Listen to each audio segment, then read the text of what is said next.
Doutor Lair, o Matheus ele faz uma pergunta relacionada a passar em concursos, né? E ele pergunta: certamente o estudo foi fundamental para o seu sucesso, o sucesso do Dr. Lair. Nesse sentido, como que é a sua rotina de estudos?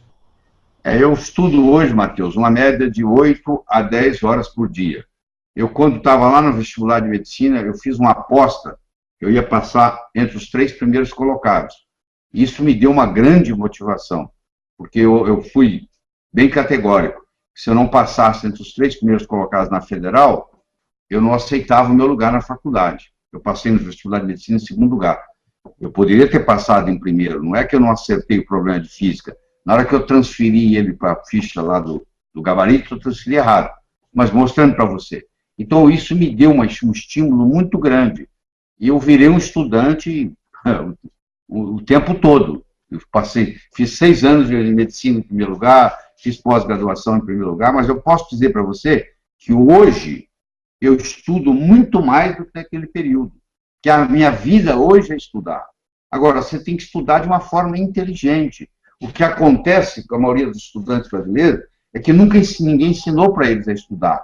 Eles aprendem, esquece, aprende, esquece, aprende, esquece, aprende, esquece, e assim não adianta nada, porque você vai fazer uma faculdade, sai da faculdade, esqueceu 90% do que você aprendeu, no fim você está perdendo seu tempo. Então você tem que aprender a trabalhar com memória, fixação de memória, saber trabalhar com mnemônicos. Nós temos, inclusive, livros para tudo isso, ensinando. Eu tenho um livro chamado Como Passar no Vestibular, que é um best-seller, que já ajudou milhares de pessoas no Brasil a passar no vestibular, ou passar em concurso público, que a técnica é a mesma. É só você trocar o título e colocar lá, como se tornar um profissional na arte de aprender. Você tem que aprender a aprender. Inclusive, eu tenho um DVD chamado Aprendendo a Aprender, que deveria ser ensinado no jardim da infância. Infelizmente, não é assim. Como identificar e eliminar as crenças negativas que nos impedem e nos afastam de alcançar o sucesso? Pois é, o processo é muito simples. O cérebro funciona como se fosse um computador. Você sabe que no computador tem uma tecla chamada cancela. Então, na hora que eu tenho um pensamento negativo, é como se eu apertasse aquilo ali, cancela, cancela.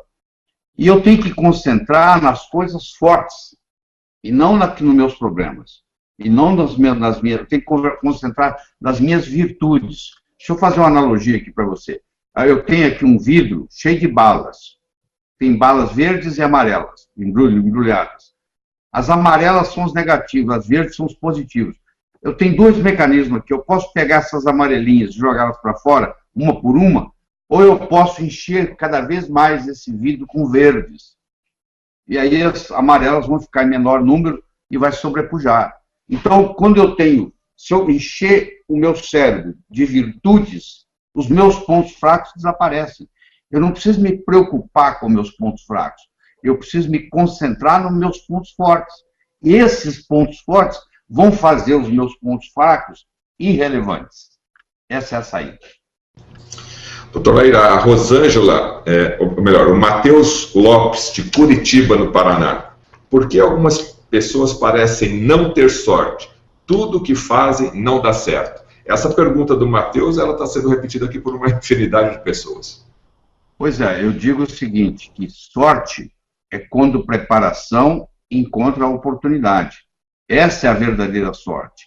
A sorte de você comprar na loteria e ganhar, ela é muito pequena. É mais fácil você abrir a boca e agora entrar uma mosca na sua boca, uma mosca branca na sua boca, do que você ganhar na loteria. Então, a sorte é a preparação encontrando a oportunidade. Eu era recém-formado, trabalhava na cidade de Minas Gerais, chamada Teófilo Otoni, e lá apareceu um indivíduo comprando pedras preciosas, com dor no peito.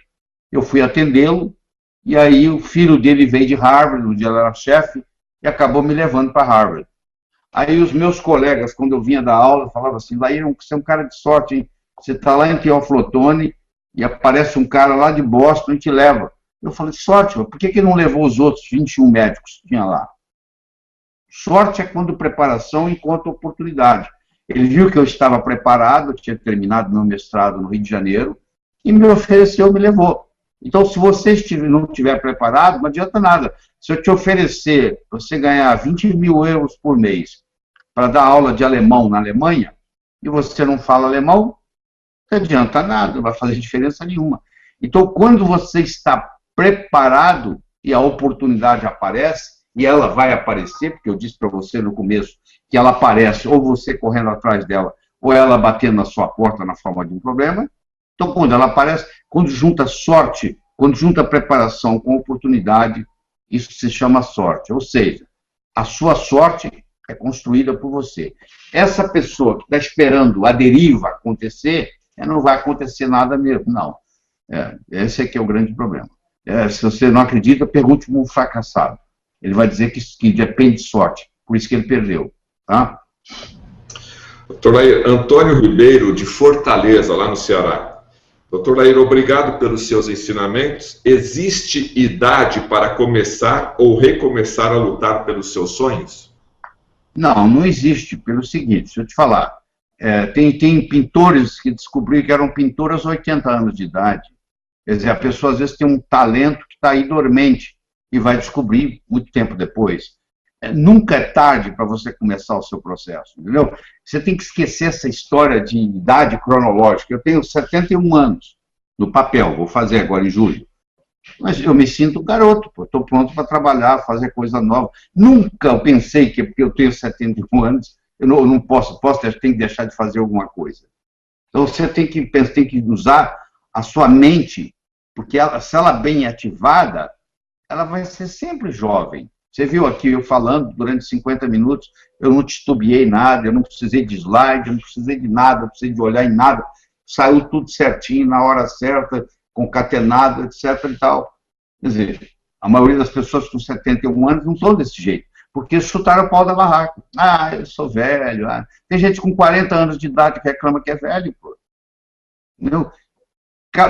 Qual o momento de começar? Agora. É agora que você tem